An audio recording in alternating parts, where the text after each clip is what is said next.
Hello and welcome to the Careers Group's webinar, Careers in Marketing, a panel discussion. My name's Ed McLean. I'm a careers consultant at the Careers Group and I'm host of today's webinar. Before we get started, today's webinar is audio only, so if you're seeing no slides, don't be surprised. We will upload the video to YouTube and we'll send you the link within 24 hours so you can distribute it to your friends, and you can also come back and view it yourself if you wish to do so. So today we have a panel of marketing professionals who are going to be sharing with us their expertise and advice. Once they've briefly introduced themselves, I'm going to be asking them the questions that you've sent in before this session via email. You'll also be able to ask questions through the questions box which is on your screen. Now, because of time constraints, we won't be able to answer all of your questions, but we will give it a good try. So rushing through our panel, we're very grateful to have with us today Sebastian Dyer, who is the director of Sebastian Dyer Digital. We also have Thomas Hagemann, who is the owner and founder of TH Digital Marketing Consulting. We have Kate OLeary, who is Senior Acquisition and Cross-Sell Marketing Manager at EE, the telecommunications firm. Also, Charlie Rapple, who is Associate Director at TBI Communications. And Isabelle Rucho, who is Online Marketing Manager at PokerStars. So thank you to all of them for taking time out of their day to come and be with us online in this webinar today. So now our panelists will briefly introduce themselves. So firstly, I'd like to ask Sebastian Dyer to introduce himself. Hi there. So I'm the director of Sebastian Dyer Digital, and we're a boutique agency. We work with luxury fashion and lifestyle companies, purely in the digital space. So that's fully integrated campaigns and strategy. We don't tend to do offline, but we do partner with certain offline agencies. And when I say fully integrated, that means that pretty much anything from within a digital space, that's from social media to search, advertising within that rich media and display, and campaigns are generally connected by an overarching strategy. So we pretty much take things from the top level to the detail. We try and have a intimate client approach, whereby we don't work with an inordinate amount of clients, but instead work with a selection, and we try and pretty intimately understand their goals, the inner workings of their company, and you know what we need to do to achieve the best results. So we try and become a silent partner in that respect. Great. Thank you very much, Sebastian. And our next panelist I'd like to ask to introduce themselves is Thomas Hagemann. Hello, everyone. Thomas Hagemann here. Much like Sebastian was saying, my company is also a small boutique agency. It's only been running for about 8 months or 9 months actually. But I thought I'd give you a bit of a background of myself rather than introducing the company itself. I started out about 8 years ago in marketing. Started working for a small digital agency based in Earls Court. I stayed there for about 6 months or so before I moved on to a client side or in-house corporate role as a marketing assistant for the Hayes Group. I fairly quickly advanced to executive and manager, and I stayed with the Hayes Group for about 6 years. From there, I moved on to, I left there in about 2011, where I went contracting effectively as a consultant or a marketing project manager for a number of different firms. Until eventually in, I think, February this year, I cut myself loose and started up my own company. It's called TH Marketing Consulting. In terms of what we do on a day-to-day basis, it's very similar to what Sebastian said. We also try to work with a fairly select number of clients and work a little bit closer with them, partner with them, and make sure there are goals and activities are aligned. And that's it really. So looking forward to hopefully giving you some good advice. Thank you very much, Thomas. And our next panelist is Kate OLeary. Hi there. So like Ed said, I'm working at EE at the moment. I've been working in marketing for about 12 years now. Most of that has been client side. I started when I was about 17. I was lucky enough to get recommended to the marketing team straight out of sixth form and stuck with it ever since then. I did a CIM certificate and an IDM diploma. I'm just working my way up generally. So I've worked for the likes of Sky, TalkTalk, an agency, a recruitment agency called Brook Street, and an insurance company called Aon. So day to day, what I work on are cross-sell and acquisition campaigns. So trying to acquire new home broadband and mobile broadband customers from our current EE customer base of mobile phone customers, whether that be on the Orange T-Mobile or EE brands. The mediums that I work across would be direct mail, telemarketing, SMS, email, and digital campaigns. And I own a budget of about £3 million, which is not massive in the grand scheme of telecoms providers. But yeah, that's probably about a cross-section of my experience. Thank you very much, Kate. Our next panelist is Charlie Rapple. Hello, yes, I started out in publishing and was initially working in the kind of production and to some extent the technology side of publishing. I was in at the beginning of the digital publishing era when we started putting journals and books online. And having worked in that area for some time, I gradually got closer and closer to the marketing function in the company where I worked, and kept sticking my oar in and wanting to be involved in how we communicated or what things looked like. And so gradually I started to be given responsibilities in that area. So I kind of came into marketing by osmosis, really. And then I did my Chartered Institute of Marketing postgraduate diploma about 8 years ago now, which was probably the best thing I ever did. It really opened my eyes to the potential of marketing and all the different ways that it can support and drive a business. So that was really exciting. After that I had a completely different perspective and moved not long after that into consulting.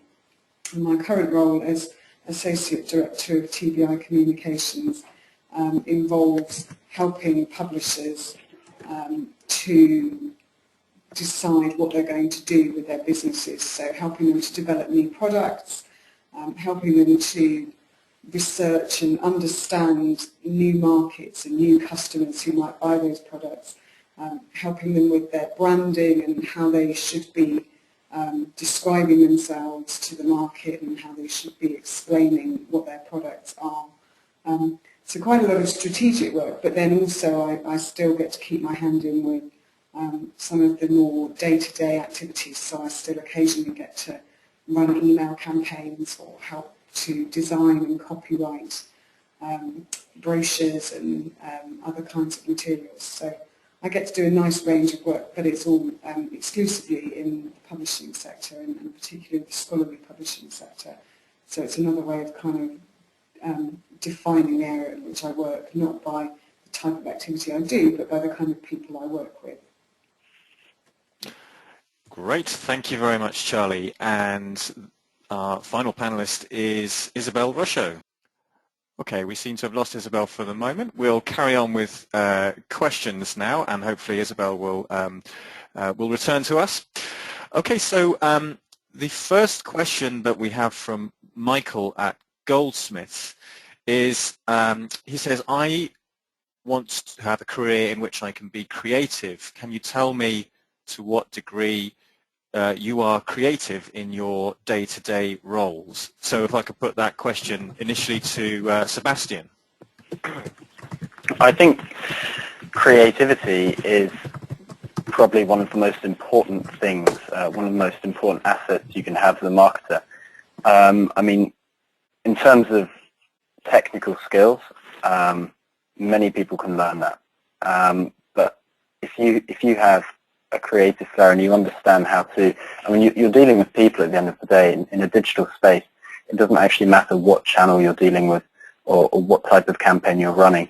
It all tends to stem from people, and the only way to engage people is to think about something that's really fascinating, something that inspires people.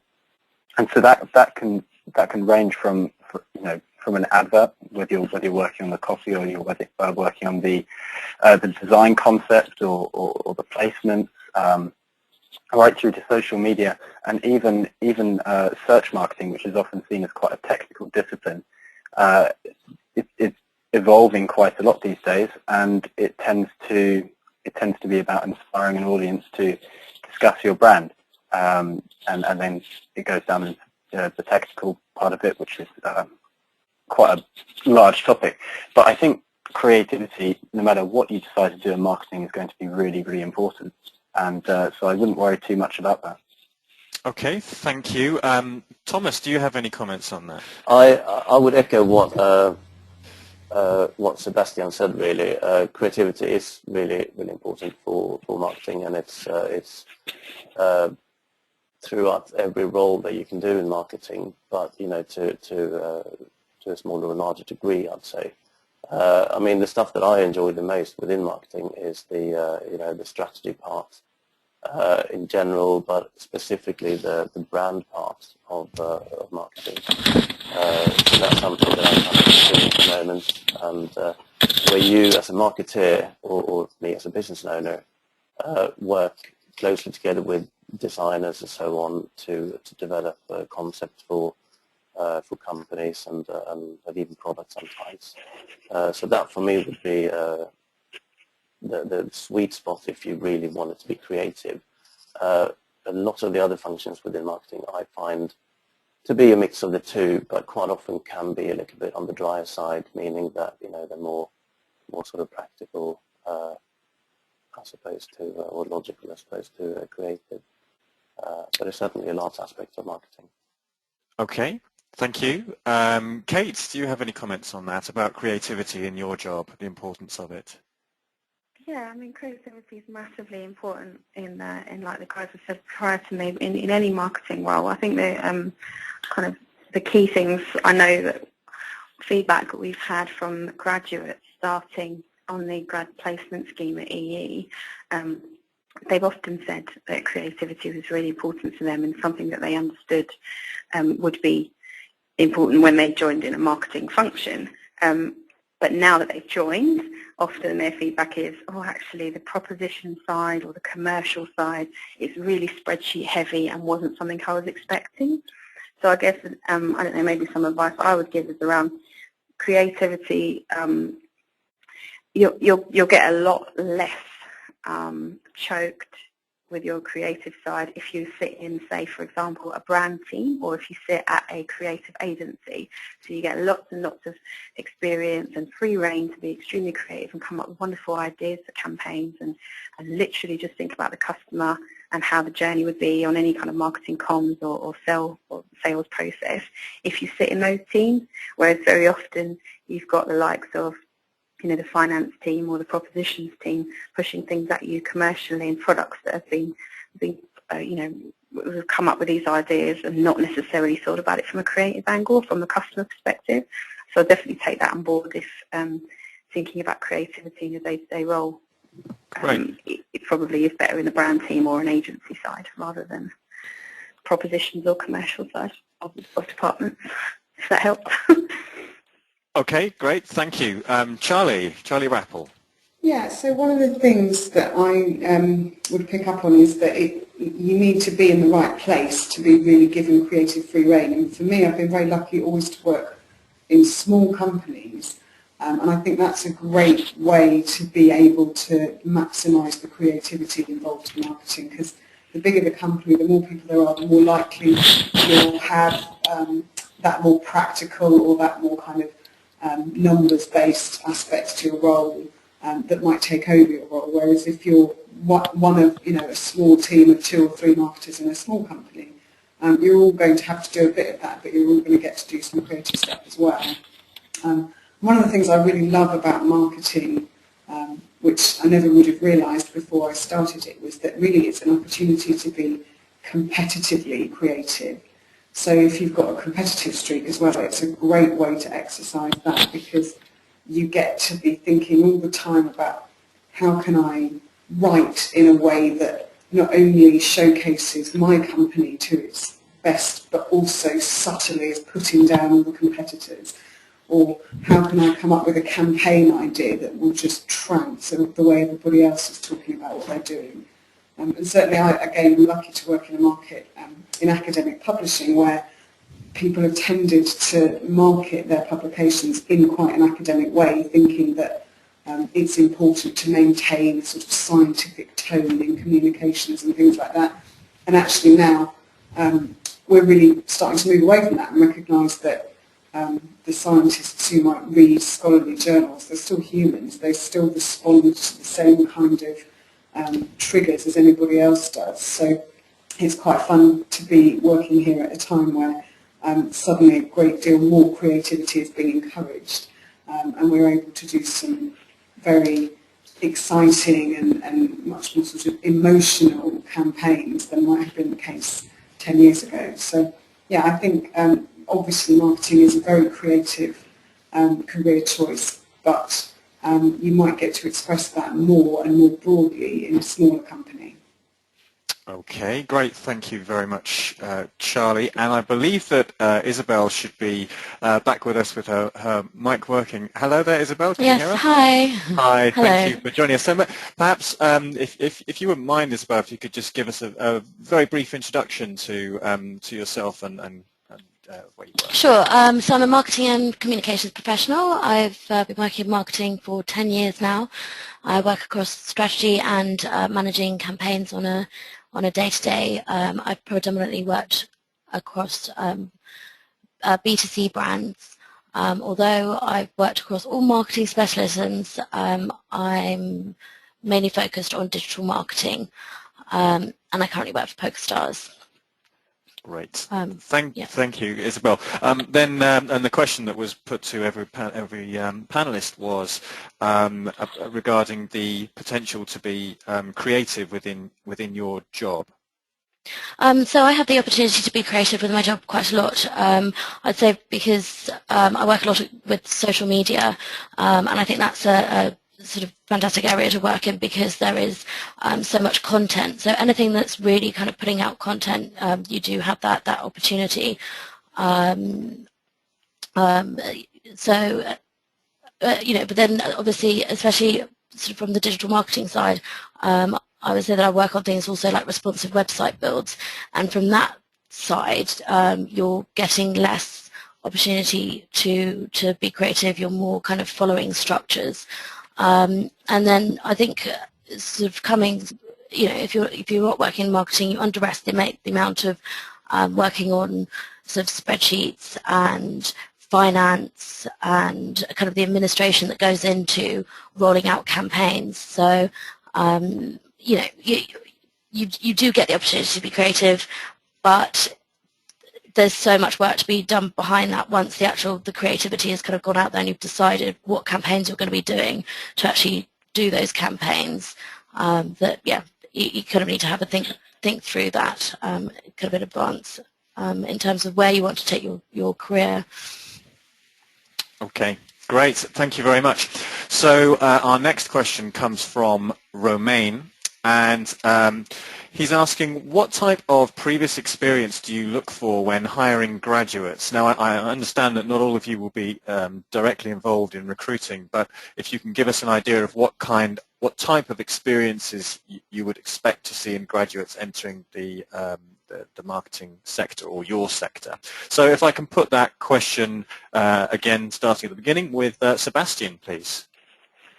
Well, I think that somebody's applying for a specific role, at least a strong interest in what's involved in that role and a knowledge of what they'll need to do is important. I think there's a lot of groundwork that can be done, or preparation that can be done for people who are perhaps just entering the workforce, that doesn't need to be physical work that you've done at an agency or at a company, but it can just be it will demonstrate that you've really spent the time to understand what role you're applying for.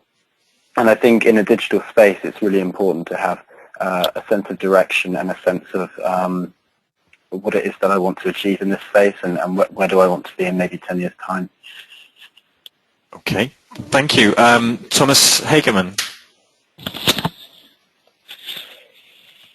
Hello, Thomas. Sorry, I keep on doing this. I keep on put myself back on that. Yeah, the qualities I would look for in a candidate. I mean, I presume we're looking at, or we're talking about sort of entry-level candidates mainly. Yes.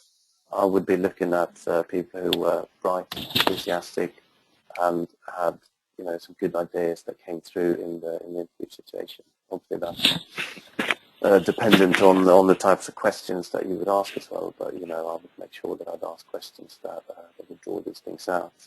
I would also think it would be important for the candidate to have a good understanding of the company and the role that they're interviewing for. Are there, Thomas, are there specific experiences that you'd like to see a candidate have? So, for example, that might be an internship or evidence of getting involved with marketing in a society, for example. Yeah, I mean, absolutely. I mean, when it comes to looking at the CV, I would probably pick those things out. Like an internship, this is the way I came into the business, by the way, or into the field of marketing myself. So it clearly is something that works, and it kind of tells the interviewer that, you know, you're proactive with your own career and that sort of thing. So yeah, that would definitely be a positive sign. In terms of other things, yeah, sorry, my mind went a bit blank there. Yeah, no, that's... Okay, great. Thank you very much. So, Kate OLeary, what sort of things would you be looking for? What kind of experience would you like to see on the CV of a graduate candidate for a role in your organisation? Well, I think it varies massively. I mean, it depends on what organisation you're in. So recently I was involved in the grad assessment day for our company, actually. So the main, you know, in particular, the grad scheme that we run you don't have to have a marketing qualification. You don't have to be have any specific experience in marketing per se. But I think in some other organisations, I know when we were at Sky, that you really do. You have to have a marketing qualification first and foremost before they'll even let you in the door. And then while you're on the grad scheme, you have to do either a CIM or an IDM certificate or something along those lines. So it will vary across the industry. But me personally, kind of the key things that I was looking for when I went there was just work experience generally, whether that be a summer job or whether it be anything, just an understanding and a concept of having worked in maybe in an office environment beforehand, because office politics or just writing emails, all that sort of stuff, is the very basic, and it's really handy if somebody's already used to working in an office environment. So I'd say that first and foremost. Specifically with marketing, very often we are presenting to senior stakeholders about ideas, what we think is going to work, how much it's going to cost, and what sales it's going to drive, or how many customers it's going to save, and things like that. So I think confident presentation skills are another kind of key one. and also just generally an appreciation for marketing and for good brands and good marketing campaigns that we've seen in the past. Because if you know what good looks like, it's much easier. Just generally, it's a bit of a weird one, but yeah, and like the other guys have said, internships are really valuable because you just will get that experience and understanding of what goes on a day-to-day basis, and that's really, really valuable because you can add value to whatever role you join or any interview kind of scenario. You can demonstrate that you understand and you can add value pretty much straight away. But I think just generally being enthusiastic and have a and all the, like the guys have said before, that all goes down really well. Great, thank you very much, Kate. Charlie, Rapple, do you have any suggestions as to what you would like to see?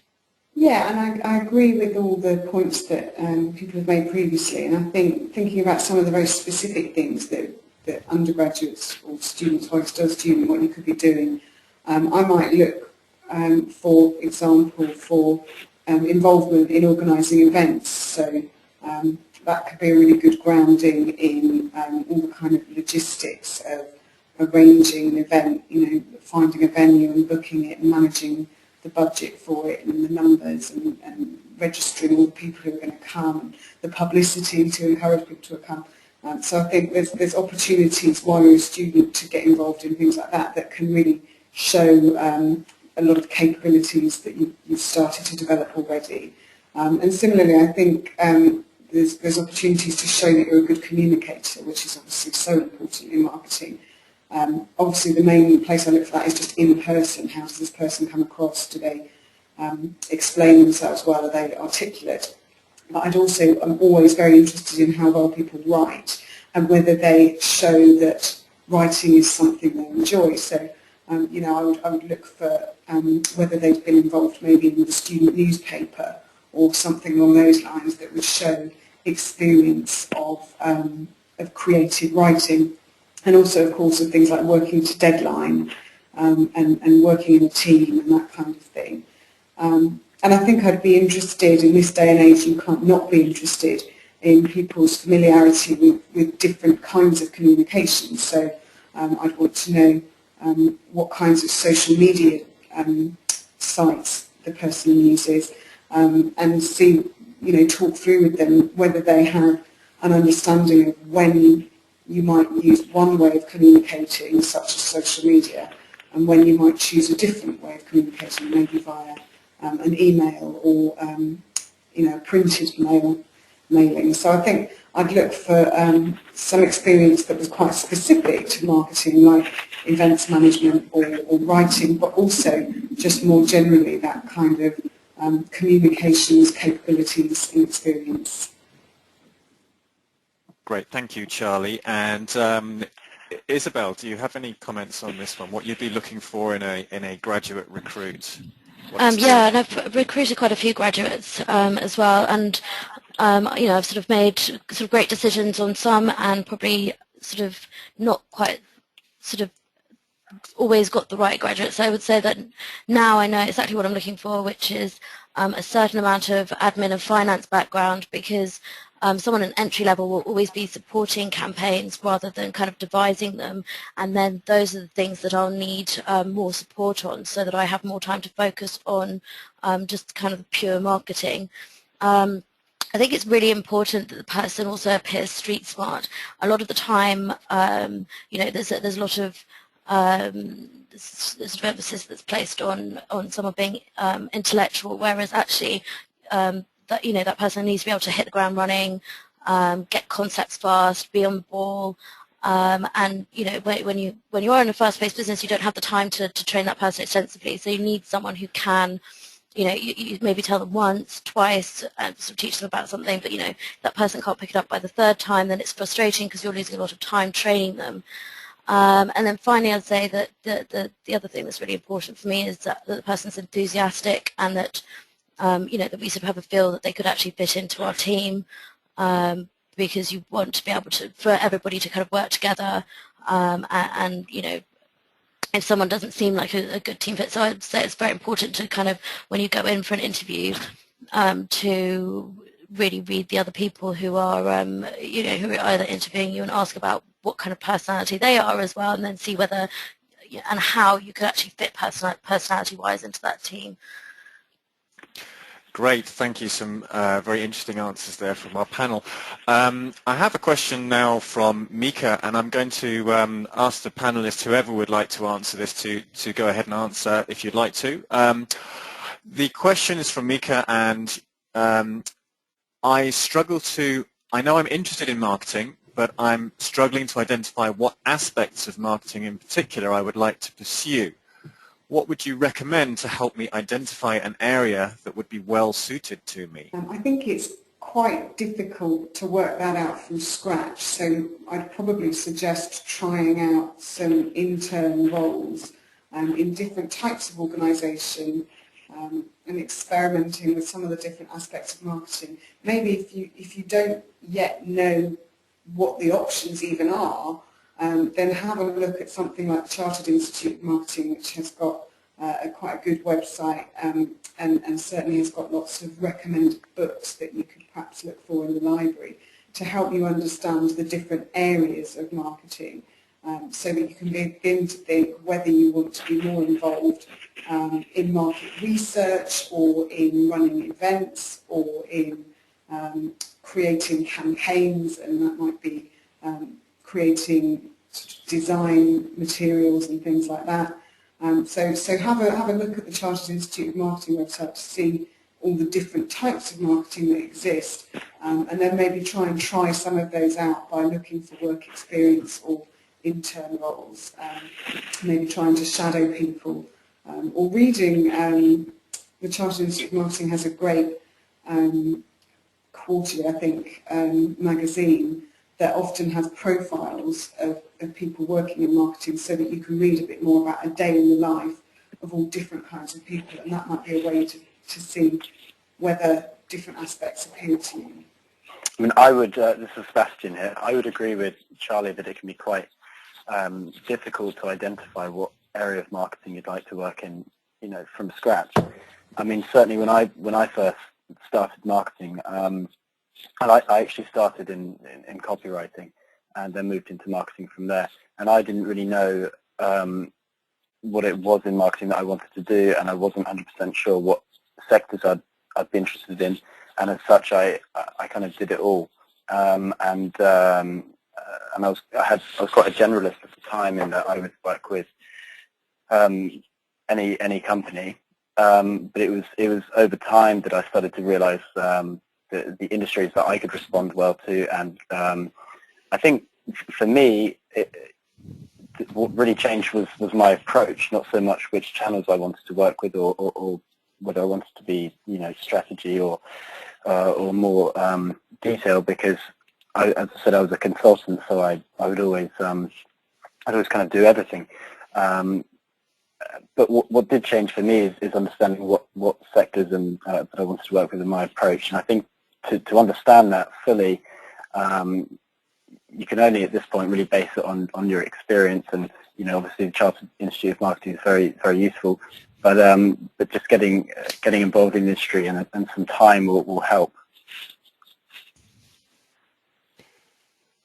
And also as well, sorry, Kate, I would probably possibly just to those 2 points. I totally agree with everything that Charlie and Sebastian said too. But maybe it isn't, I would say as well, it's not always about knowing exactly the right area that you need to go into, because sometimes when you work in different areas of marketing, it only gives you an appreciation and makes you a better overall, more rounded marketeer anyway. So I would say that maybe my first 5 years of experience in, they were kind of almost my agency side experience years, where you were, you know, looking at a studio, thinking about design, and doing graphic design, all sorts of things like that. It wasn't the place that I enjoyed the most, but it's made me definitely better at my job where I am today.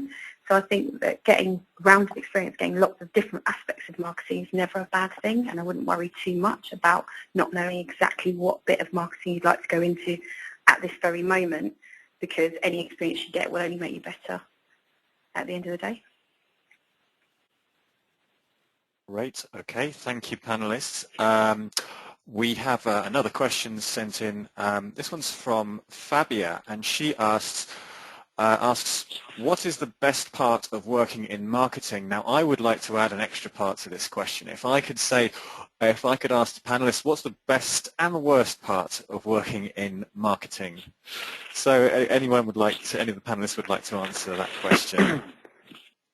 I'll answer. I think the best part of marketing is definitely seeing not only your campaign succeed, but having it sort of do a lot better than you actually expected. That's a big rush, and sort of being a marketer, I think you've got to be one of those people that just wants to kind of chase after getting a customer to buy into what you're selling them, so that it's all part of the same thing. When a campaign works just really well, it is a big rush.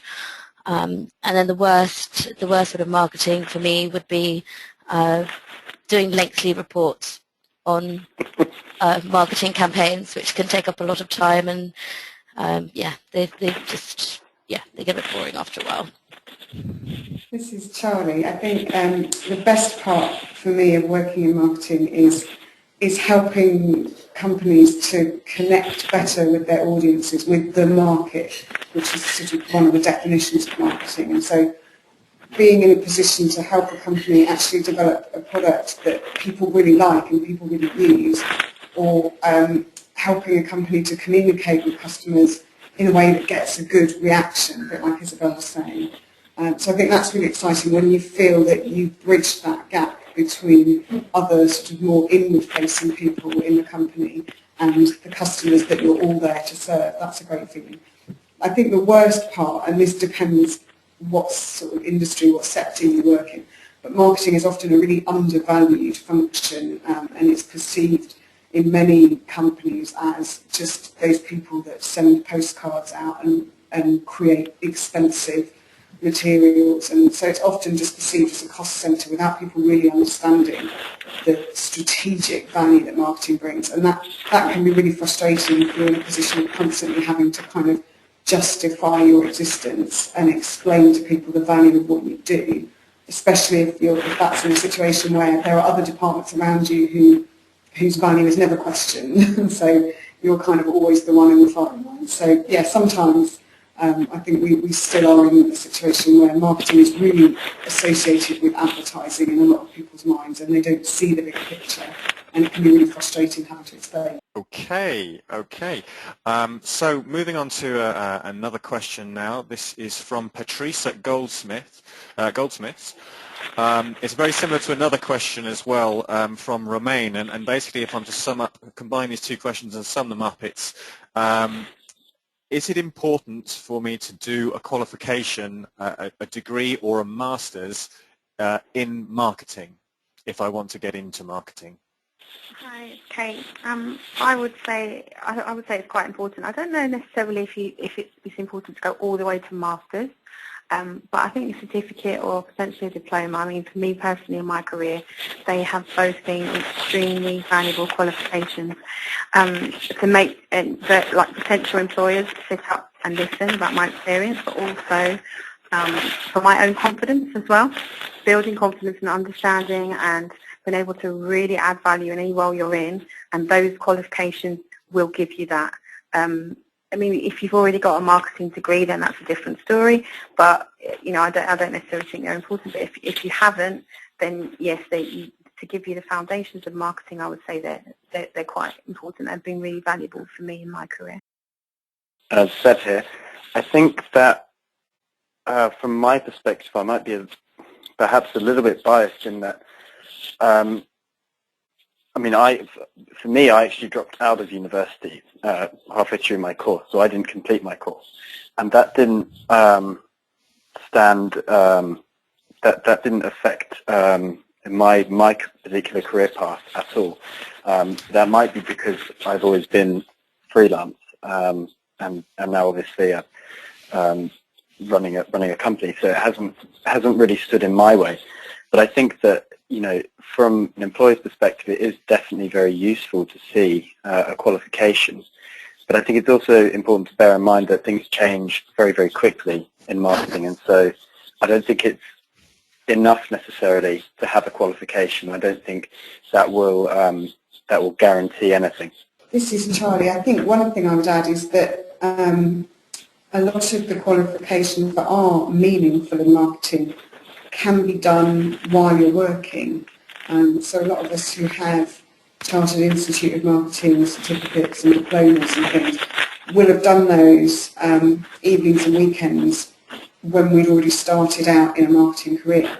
And I think that's an option, certainly, is to know about them, and you might be able to have a good conversation with a potential employer about the fact that you know these things exist.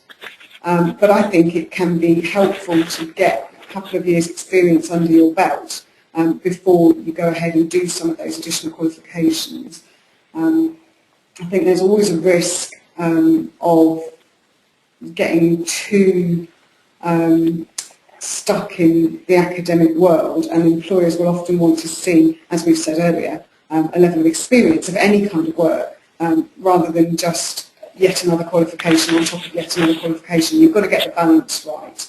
And I certainly know that, again, I wasn't inhibited when I started out by the fact that I didn't have a marketing qualification. I did it later. It was invaluable, but I didn't need it to get started. And I think it's probably something to get the balance right and not just go ahead with investing that time and money, which might actually then not create any material advantage for you, and might even kind of put you behind other people who went out and started work and have got a bit of experience. We have a question from Serena at Royal Holloway. She's asking the whole panel, if you were graduating now, which part of marketing would you want to get into and why? This is Charlie again. That is a really hard question, and it relates back to the earlier question about which type of marketing to go into. I think most of us on the call are quite all-rounders and probably enjoy the variety.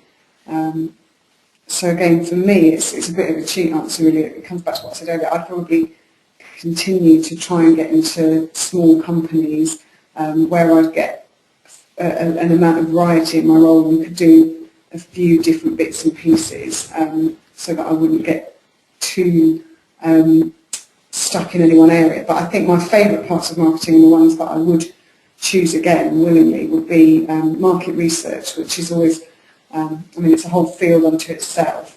And I'm not a qualified market researcher, but I still work in that area a reasonable amount. And it's fascinating to explore what people want from a company or from a brand or from a type of product. That's always really interesting. So I'd definitely be interested in pursuing that if I had my time again. And I still love writing and copywriting, so I think market research and copywriting would be the bits that I would get into if I was starting over.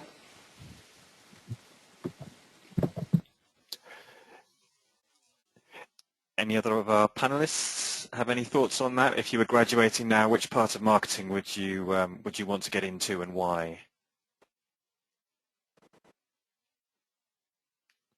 I would say my experience is really broad, so I have the opportunity to work across everything, so I'm quite happy with kind of, sort of what I'm doing at the moment, which is obviously broad digital marketing, integrated campaigns.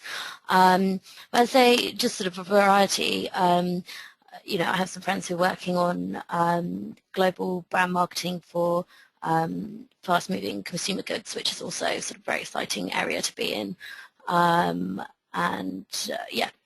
They have a lot of budget, so very exciting to be able to sort of decide where all that budget's going, and long run they probably pay the best as well, so could be an all-round winner if that's more your thing.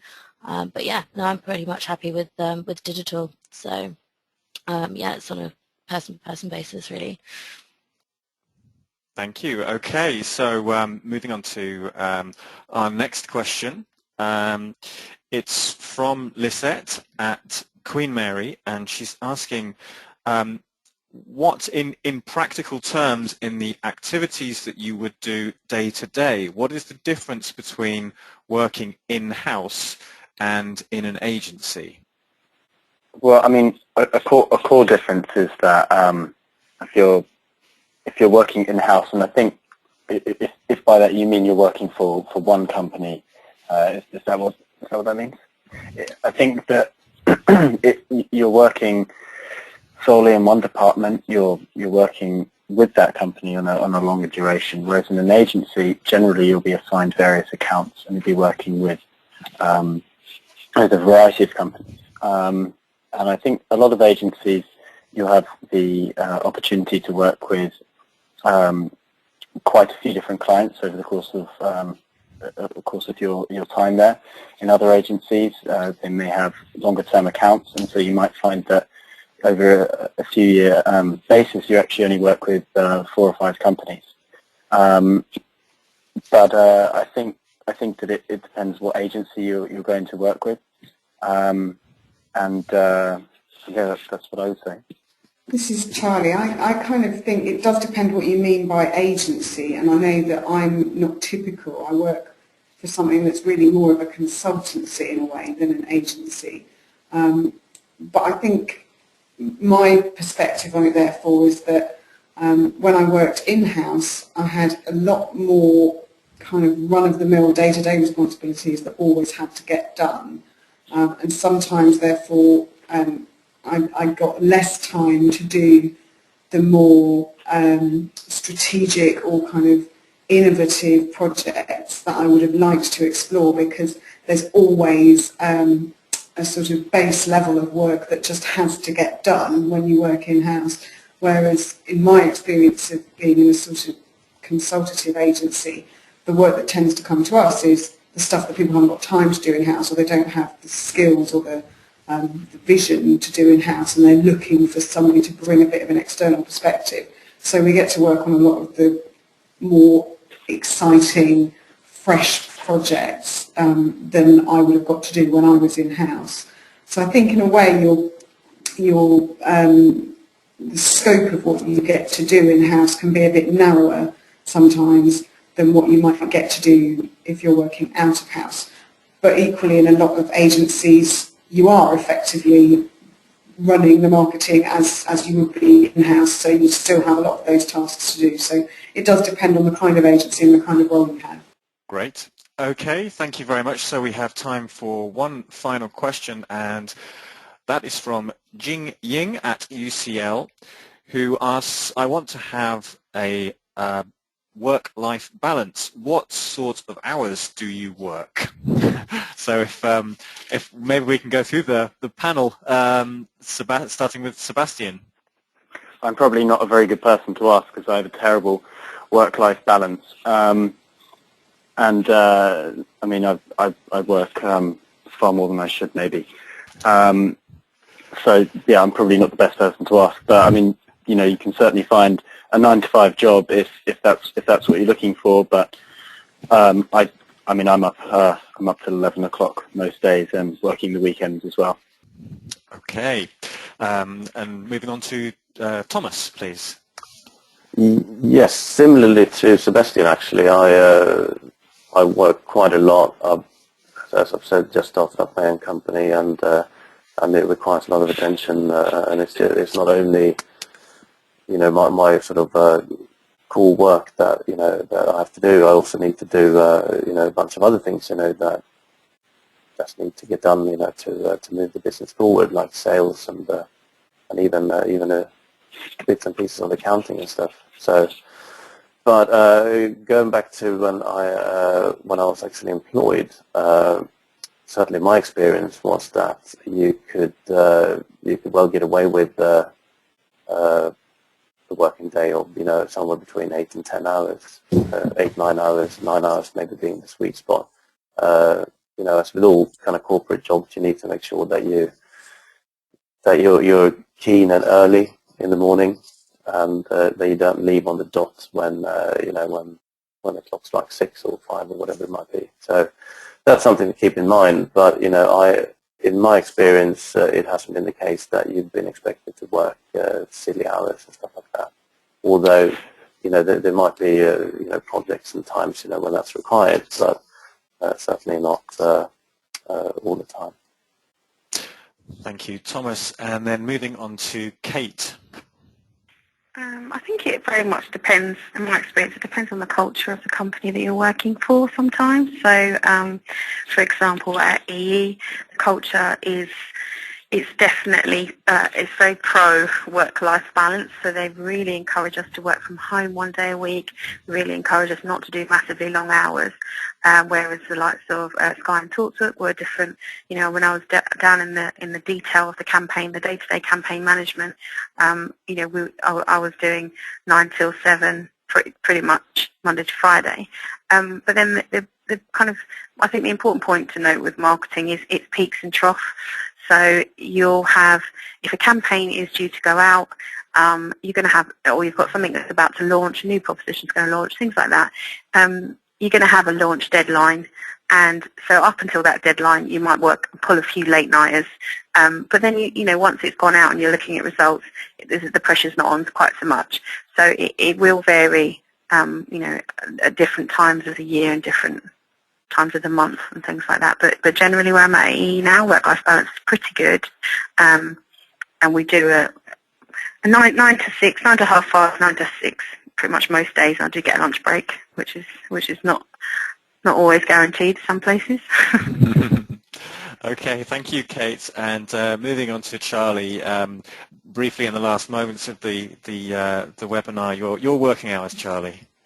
Yeah, typically for me, about a 10-hour day. I think it depends on the sector you work in and how passionate you are about your job, how much you want to put in and how much is expected of you. I think agencies will expect more than client side, is my experience. But yeah, it's a lot about how much you want to put into it as well. Thank you, Charlie. And Isabelle, what sort of hours do you find yourself working? So we have, again, because it's a big company, they're very focused on good work-life balance. Working with poker players, we tend to start a little bit later, finish a little bit later, so 10 to 6:30, 7. But then because our biggest day for tournaments and things are on the weekend when people are playing poker, I often find myself just kind of logging in, checking things all right, or if we've got a campaign going live over the weekend, often kind of on a Sunday during the day, but nothing dramatic. But yeah, it's pretty much a regular thing. But yeah, pretty good work-life balance here as well. Excellent. Okay, well, that is the final question that we had for our panel. I'd just like to thank all of the panelists for giving up their time today to help the students of University of London. It's been really, really fascinating to hear your tips and your experience. For those of you who have attended, the webinar is going to be online, and we will email you the link to the webinar so that you can listen to and view it and distribute it to your classmates and friends. We'll also include in there something that's very important in marketing. It's a link for feedback on how well we've done. So if you have any feedback for us, it would be very helpful for us to improve our service to you.